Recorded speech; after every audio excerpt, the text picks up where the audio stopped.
The Ummemo is a cherished Swazi tradition, celebrated annually in October, that brings communities together under the leadership of their chiefs. This sacred ceremony showcases the rich cultural heritage of the Swazi people, with traditional dances, songs, and rituals that reinforce a sense of identity and unity in the face of modern changes.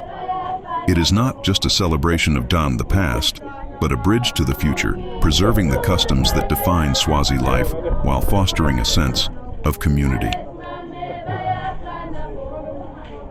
Held at royal kraals across different regions, Ummemo draws participants from local areas and neighboring countries like Eswatini, reaffirming bonds that transcend borders. Chiefs and dignitaries use the event as a platform to emphasize the importance of cultural preservation for community development and progress. The performances of groups highlight the beauty and depth of Swazi traditions, bringing pride and joy to all who attend.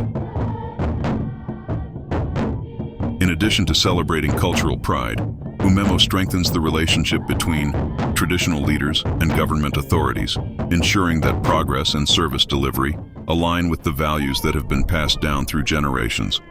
The event serves as a powerful reminder of the role tradition plays in shaping the future, rooted in unity and shared purpose. Here's to preserving our past, embracing our present, and shaping a bright future for Barberton together.